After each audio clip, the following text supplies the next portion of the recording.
Welcome to Four Calling Birds. Honest conversations that give us all a voice. Welcome to episode 6 of Four Calling Birds. May I introduce Meredith Hepner Chapman, PR guru, and my long-suffering wife. Literally pinching his willy. Stephen Carter-Bailey, our resident Agony uncle and Great British Bake Off queen, and my personal favourite. Beautiful to look at, and he's very loose with where he puts his crotch. Natalie Spence, singer and actress. I'm really late and I need to pee. Hayley Clapham, voiceover artist and lover of spreadsheets. I used to love Spudgy Like. And me, producer Jeremy, let loose with a microphone this week to do the intro. A rare treat. I won't waffle on for too much longer, I'll just let the birds carry on. But we've got a wonderful episode for you this week. The birds will be chatting about who we've had on the podcast already, who we've got coming onto the podcast, and I'm going to be setting them some questions as well, which I'm sure will be bringing much hilarity. So kick back, relax, and enjoy the podcast.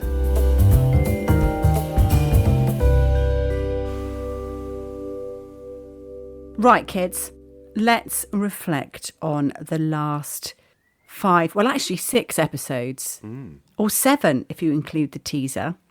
Yeah. We've had our teaser. We've had the education episode. We've had Joe Ashman. We've had He was Joanne lovely. Warren. We've Gorgeous. had the transformation episode. The Where bake we along. discovered people couldn't breathe. Yeah, you. The bake along where we discovered Stephen has got the patience of a saint. And I have no hand-eye coordination. And we found Hayley's weak spot. Organised recipes. No spreadsheets involved. No. and obviously our last episode, Sarah and her adoption story, which was amazing. A corker. The messages we've had I know. about that. And I mean, Hayley and I do the social media. It's been goosebump inducing. It has been goosebump inducing, but there's been messages about all of them. There were a few messages as well about the one that Natalie did, the transformation episode, and lots of people saying that they got so much from it. Just maybe learning about a bit more about meditation, or just reminding them of something that they might have done in the past that they want to pick back up again, and just finding it really inspiring. So I think that was a great episode as well.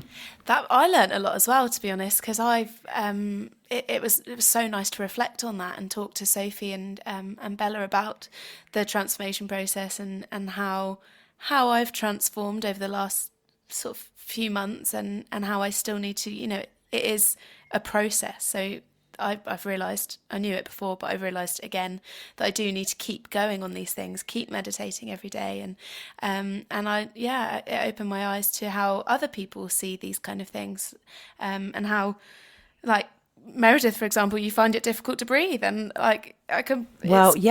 completely relatable, I'm sure, for many people.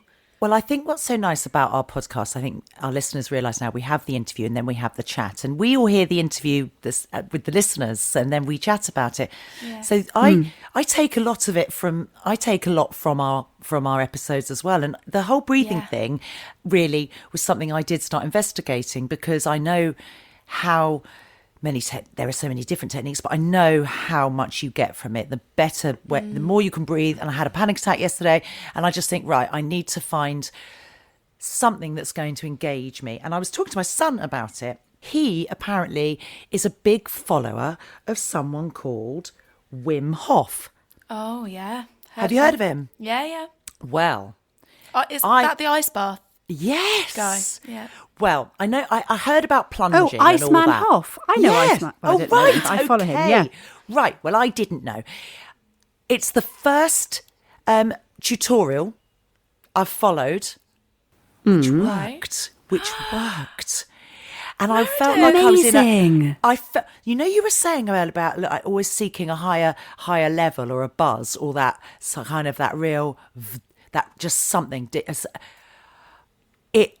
It's the most bizarre thing ever. You're in a sort of, it's not like auto asphyxiation. But Oh, God.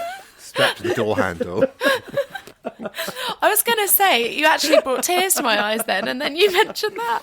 And then Well, she I'm going to mentioned the send idea you of all the sexual link. attraction. But my son was with me when I had a panic attack yesterday. So he was really aware of like how I was just like not breathing.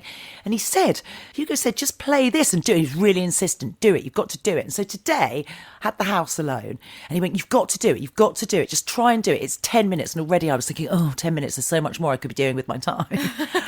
It was brilliant. I'll send you the link. You can get an app, but there are just videos on YouTube. So you don't have to pay anything or subscribe to anything.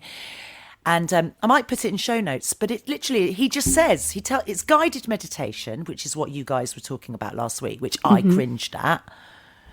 But it's amazing. It's because he just sort of, you do it and then you're just like really buzzing and you're almost like your whole body's full of oxygen and you're holding your breath. It's quite trippy. And I can see why people are into it. I'm really pleased for you, because maybe if we didn't talk about that, you would have shunted it to the side and sort of not tried it. But I would have poo-pooed Hugo telling me about this man in a ice bucket. Did you try an ice bath? Do you know, I can't. I know how good it is for you, and I've got lots of friends that do cold water swimming, and it's almost becoming the new veganism, isn't it? Like everyone's now into it. If my hot water starts going in the shower, I panic and get out. Yeah. Can't do it. I tried 30 days of cold showers once. What? It was amazing. It was during the summer, so it was a lot easier. But Absolutely not. It was so good. What were the benefits? Circulation, blood oxygen. Save on hot water. Do you sleep better? Yeah. I'm not doing it unless you sleep relaxation. Get a Shakti mat. No, I did do those. Yeah, they are. They are brilliant. Oh, you've got one, haven't you, Hayley? You told me about it. I know that you and Jeremy have got one as well, Mez. I love my Shakti mat. I love it. Actually should say a thank you to Shakti. They very kindly gifted me one, so thank you, Shakti, for that. Oh, that's nice. Yeah. You little influencer, you. I know. So other episodes, what did we enjoy? I think for me, I was very touched by Sarah's story, but more so than I ever thought I would be. I didn't know that I would be. I don't know. It just. I was absolutely enthralled by the idea of this sort of journey she went on, and then I know it was a happy ending for her, which is wonderful, and I know that's not always the case, but it wasn't that. It was just so bizarre. I think it's because it's not something that everybody experiences in their life, and it's quite rare to even know somebody who's adopted. Actually talking about it now, we've all discovered people that we've known for a long time who are adopted, but it was just the way I think it was put together and the emotion attached to it for you as well, especially. And I couldn't relate to being adopted, but I could relate to having missing family members that I then found, and it was so lovely to hear. It really, I think about it regularly, and I think about the positivity, and I hope that we are now sort of moving into, I don't know, just a society where there isn't as much shame as there was when she was born, or presumed shame, should we say? And people are adopting children nowadays, or putting children up for adoption for the right reasons, not because they were told to, or for religious reasons. It's much more openly discussed. It's great now, and but for me, it was just so lovely to hear that against all odds.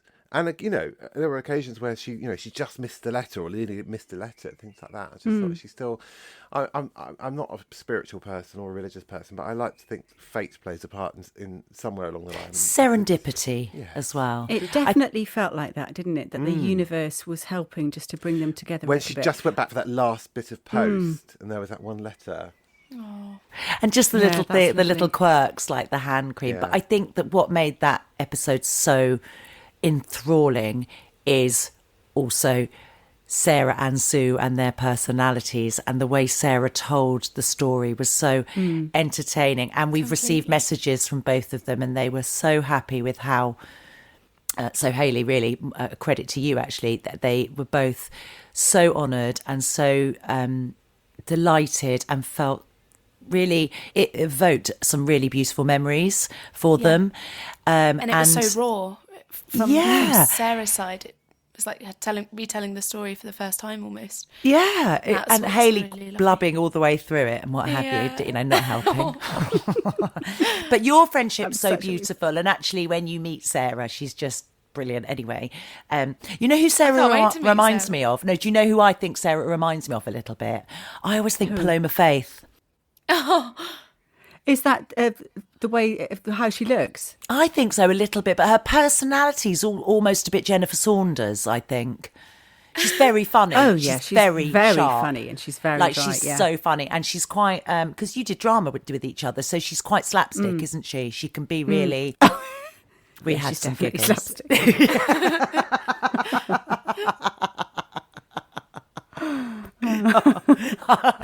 So I'm thinking back to hilarity. Anyway, I think Sarah's. I feel like I've missed something there.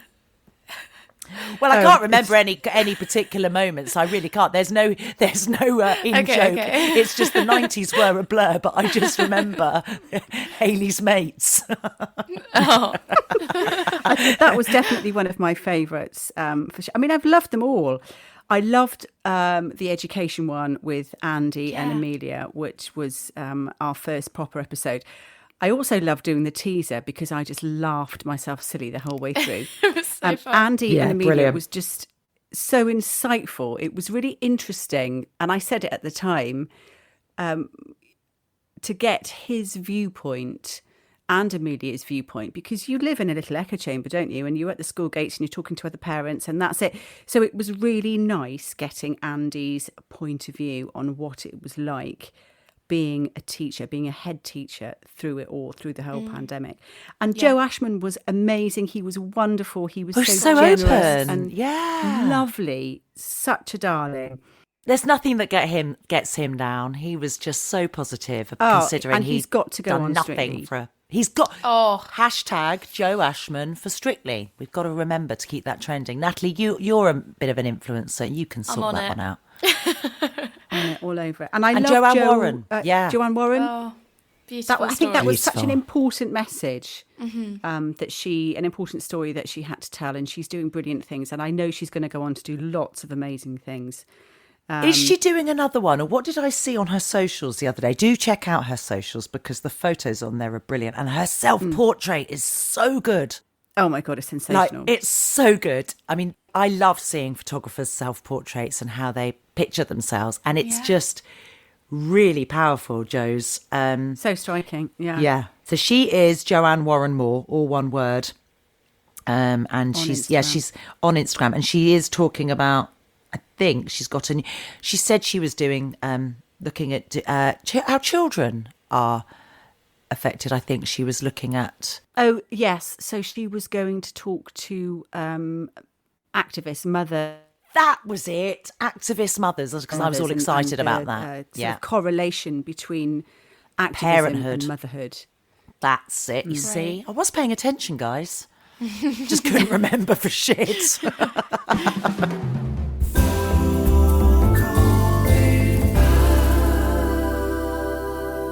I have to say, I received my sweatshirt from the For Calling Birds store very recently, and I haven't taken it off. I am in love with this. It's so super comfortable. I'm And my wearing t-shirt mine as well. now. I'm wearing Me mine too. now. I love it so I've much. actually got my T-shirt on and my sweatshirt on Yeah. over it. I'm going to I'm say one double- thing about them, and obviously designs aside, because they are fantastic designs, but the way that the underarms are designed, they're so freeing. Yeah, you don't get smelly. You don't get smelly. But I No, will you say don't get this. sweaty pits, do you? No, it's lovely. On the But I will say sweatshirt. this. Meredith and I went to our local supermarket the other week. And I had got it on and inadvertently not put my jacket over the top. And I love it because obviously we live in a very small town.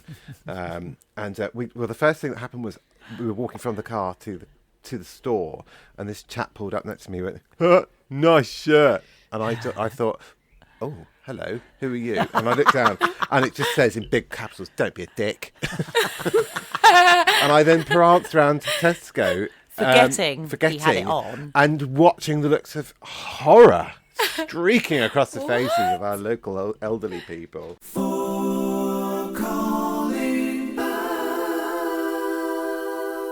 Hayley, do we have some questions? We do have some questions. Jeremy, the producer, has very kindly given us all questions to answer, a little bit like we did in our teaser episode. So if you listen to our teaser episode, you know what's about to happen.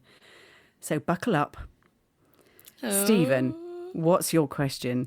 So my question is, from Jeremy, what are some of the fun and interesting alternatives to war that countries could use to settle differences? Now, well, originally I thought, well, let's be really clever about this. Then I thought, no, because I'm not clever. I think, I mean, my mum would just sort of lock us in the smallest bedroom and say, you need to sort this out, the two of you, and you're not coming out until you sorted it, resolved it, which could work if two countries' leaders, got together. But the idea of Trump and Kim Jong-un in a small room together is worrying enough as it is. But I do genuinely believe, that in relaxing and listening and trying to obtain the other, trying to put yourself in somebody else's shoes or trying to listen to the other person, we lack listening. So I would suggest that we all go out for a drink together, like the opposing countries or opposing people who are planning war need to go out and get drunk together. And then Or go to smoke a karaoke joint. box. Yeah, and smoke a joint, or just chill out, Karaoke box. chill the fuck out, and relax together, and listen hard to the other person's issue. And it's only when your mind is truly relaxed and your inhibitions are lowered that you do then start to take on. You're a little bit more emotionally connected. You're a little bit more understanding. I know that when I'm sober, I can be really unreasonable and irrational. When I've had a drink, I think, oh, I love you guys so Really? much. You see, I find it the other way. If I've had a drink, I'm really fighty and aggressive. But this is my theory. My theory on cannabis and why it's so ridiculous. Sorry, I always go off on the one about this. But the fact is that alcohol is legal. Cannabis isn't. But actually, no one's ever had a fight stoned. You couldn't. Like, you just chill. You learn to just, oh, it's all right, man. It's And I okay, do dude. pick fights with her when she's stoned, just to see. Just to see if that's seriously. Yeah. But Not- I do not- believe. I mean, not do gonna whatever. bite. Yeah, do whatever relaxes you. But for me, I think the obvious solution to two people at war, two people fighting, is to lay your cards out on the table, have a drink, and thrash it out Yeah. and talk. Or lock them in the box room together until they've sorted it Handcuffed out. together. Well, what was it? We all had the Get Along T-shirt. Or the Get Along step. Bearing in that mind we grew Mormon up, camp? Yeah, we grew up Mormon, so everybody got on with everybody. There was never a You fight. grew up Mormon? Yes, it's the most amazing story. Stephen, I did not know this. I was Mormon for many years. Stephen had to go to Mormon camp. Hello, my name is Elder Carter Bailey. Turn it off like a light switch. Just go. It's a real little Mormon trick. Yeah, we used to do that. And in fact, I'm not going to deviate too much, but I was taught Sorry, I'm thinking in about Sunday school.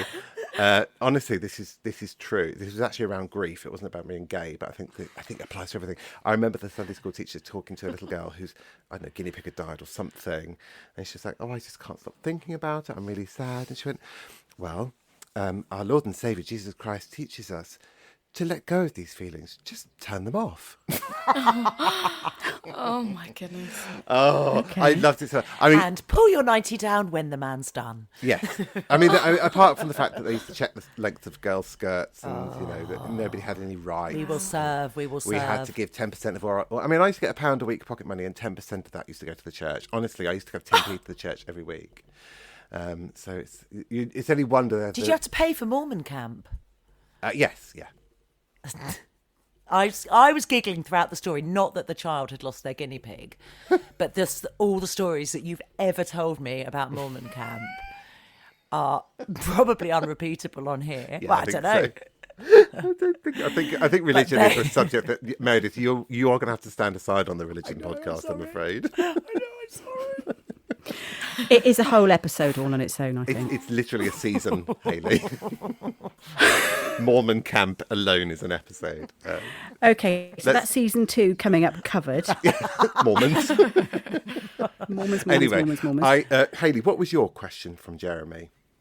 So, actually, I did have an answer to your question, actually. I think they could have a good old game of pie face. I love pie face. Oh, yeah. I love pie face. They'll all just laugh about it. They get a little bit of cream to snack on, and everyone's friends. Yeah. Yeah.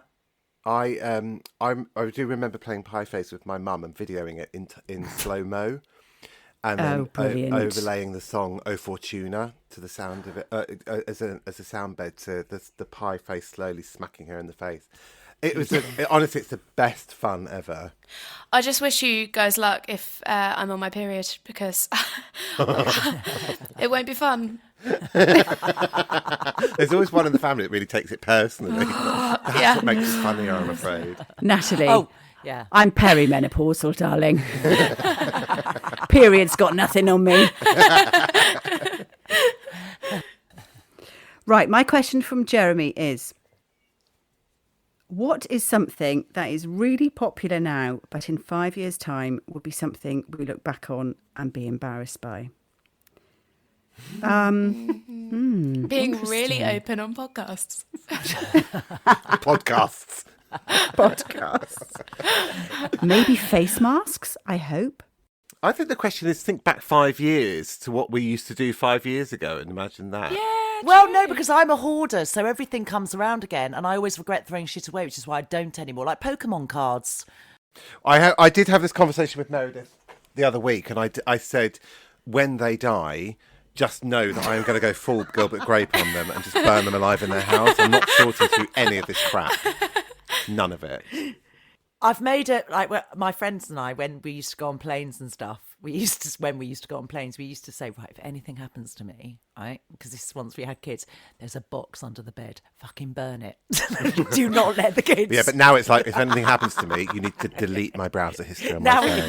is, just smash my phone up and Just destroy hold my the phone cloud. against my dead face for the recognition, then just delete everything. Just do a hard reset on it. Natalie, what was your question from Jeremy? My question from Jeremy is, what's the most ridiculous fact you know? Do you know what? I'm really bad with... my brain just holds nothing. So I did have to have a little Google of this. Did you Google most irrelevant fact? Most ridiculous fact. But some of them are just not ridiculous. If you keep your goldfish in a dark room, its colour will fade. Do not try this at home. Yeah. I can give you one. I love an irrelevant fact and a statistic. 90 people are kicked to death by donkeys every year. 90? Yeah, but it's the wrong people. Well, I could pick a couple that I'd like. That was the last Not time I checked. 89 or 91, just 90. Well, that was the last time I checked the statistic. That was my... It might have gone up. That was my chat-up line back in the day. Did you know? Oh, brilliant. Hayley, Stephen, have you got any ridiculous facts? Has he got any ridiculous? When they're talking about Mormons, but interestingly, Mormons are the second largest landowners in the United States, the Mormon Church. And the first largest is McDonald's. Look There at you that. go. Oh, It's usually... I've got a ridiculous fact for you. Go on. The British invented the first adhesive postage stamp. It's quite boring, isn't it? Meredith, Did you know... what's your fact? God, sorry. Oh, no, what did... Natalie's got a fact. I do have a fact. This one is actually quite interesting. It's not that ridiculous, but the lighter was invented before the matchstick. Did you know Oh, that? yeah. And also they put a man on the moon before they put wheels on a suitcase. What? Yeah. It's just because men What is were the life? only inventors, and men wouldn't think of shit like that. The minute they let women get involved with inventing stuff, we came up with shit like wheels on suitcase. Although you're going to tell me it was a man that invented wheels on suitcase, but it Because probably his wife wife told him to. Yes. Yeah. No, Right. they were a Greek couple, and the wife told the man and made him think it was his idea. Yeah, and that's where the whole Greeks invented the wheel came from. Meredith, what was your question from Jeremy? Right, well, this is really unfair because he knows the subjects I have loose interest in and did least well at school. Has he done a number on I you? think he knows me. as well. Sci-fi. And he said, you're a mad scientist. What scientific experiment would you run if money and ethics weren't an issue? Well, I could be really boring and say, well, I just absolutely want to use cannabis for everything because it is fucking brilliant for everything. And they're trying to stop it being legalized and endorsed for everything, because it will pretty much obliterate all these horrible opioids and addictive shit that everyone has to take and anti-inflammatories. So that's a whole big pharma war. But I would love to, have a proper lab where I could show how, cannabis can be used in everything from skincare to concentration to sleep to helping epilepsy, to fueling, to actually the hemp can be used for fashion. I would love to show how one plant, which has been kept from us, which is like a crime against humanity in my mind, this one magical plant that was, if anyone believes in God, this is what God created. It is there to help us. Natives have used it for years and years and years, and there's so much more out there. I think there's like in Brazil is what's the stuff that makes you really go mental, but it's got such important qualities. We'll have to come back to that. But also, I think science has to be quite self-serving, and I know a lot of mad scientists do stuff in their garage, like just to help themselves, like something like to remind them when the toaster's popped up and stuff like that.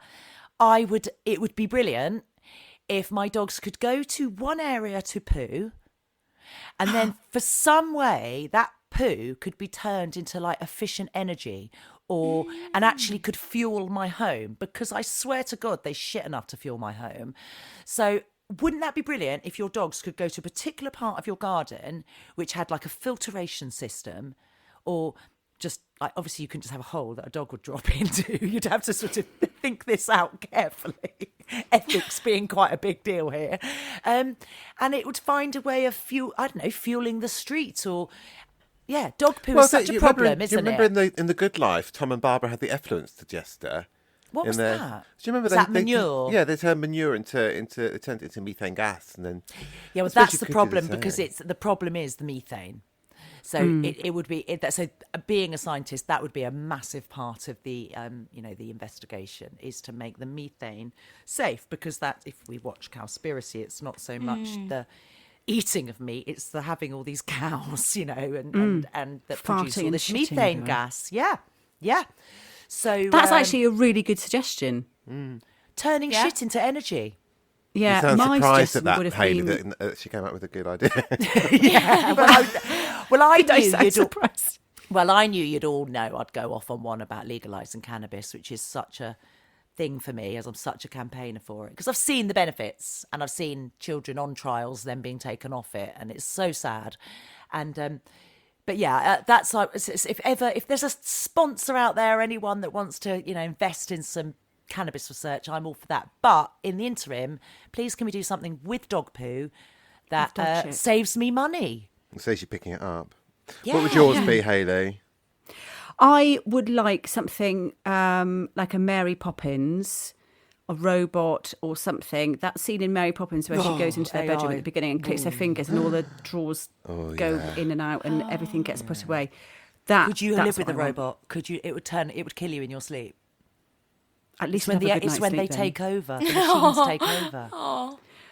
No, I could. If it meant... Could you? Actually, do my laundry. My freaking laundry. Would it look like a human robot, like a blow-up doll type robot, or would it be like R2-D2? I could cope if it was like R2-D2.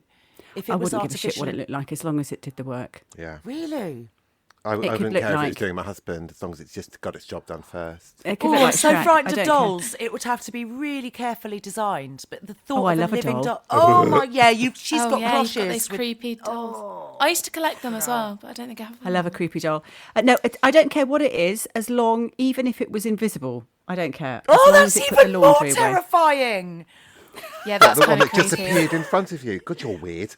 Just invisible. So you just see a pile of laundry going past you. Oh my God. No, that's amazing. Like magic. Yeah, but you dress like that yes. sometimes, Meredith, where you look like a pile of laundry just wandering past. What's that sack of shit? It's Meredith. Hugo's doing the garden now. It's Meredith's latest look. I'm so sorry. I didn't mean that. I'm quite keen. I do sort of jump on Meredith, not literally, because that's disgusting. Yeah. I'm quite quick to. Mine would be, I would be fascinated to know what decides whether somebody is gay or not. Is it Oh God, I think nurture or that is would it be nature? scary because you might get weirdos that did it to No, but then I want to know, but then I children. wouldn't tell anyone. Oh, fine. Yeah, I wouldn't okay. tell anyone. What, Imagine like all a these blood little- test? Yeah, Well, no, or even sort of in vitro. I think it's fascinating because, well, being a gay, I always sort of wonder. Oh, was it hereditary, or did my mum drop me one too many times? Because she has admitted she dropped me, not once, not twice, but thrice. on the head. Just anywhere. I'm not entirely sure it mattered after the second time. What about you, Natalie? Oh, I don't know. Someone I to hate find you a questions flat. like- yeah, that, or just someone to just be my brain. That'd be great. And Be your I'd brain. like a PA. I'd like a sort of PA, but that's then a human. That's employment, not an invention. Okay, maybe something to do with drinks, alcohol. Something alcoholic, yeah.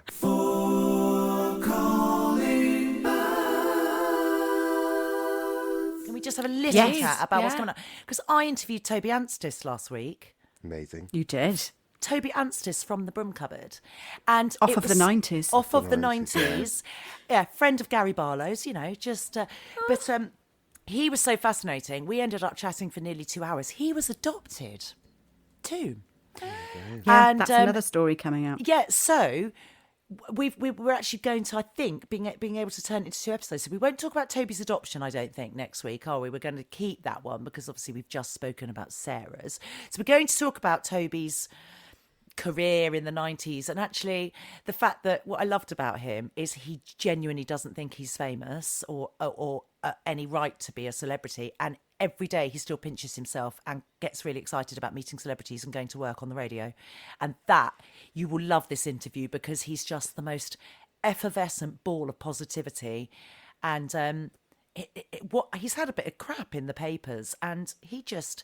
honestly, resilient. He's like, you know how Stephen goes on at me and I have to just let it bounce off? That's Toby Anstis, that is. That's what I call it. I'm Anstising. I'm looking forward to that one. And we've got lots of other good stuff coming up as well. So as Toby, much. We've haven't got, we? mental health. We've got a brain tumour survivor who was also a journalist. Mental health ambassadors, eating disorders. I think we're So much looking coming up. at. I cannot wait. Some great stuff to come then.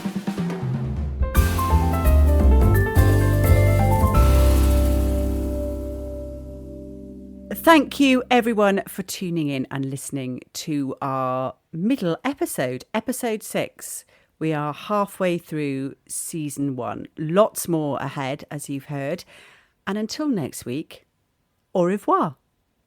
Au revoir. Auf Wiedersehen. Wiedersehen. Tschüss. Ciao. Ciao. For calling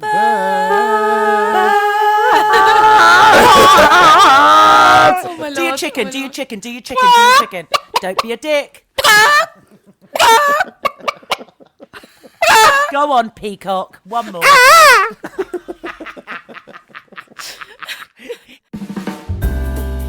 Thank you very much for listening to 4 Calling Birds. Don't forget that you can follow us on Instagram at 4callingbirds_podcast. That's the number 4, callingbirds_podcast. You can tweet us at birds_calling or find us on Facebook. And hit subscribe wherever you get your podcasts to make sure you never miss an episode.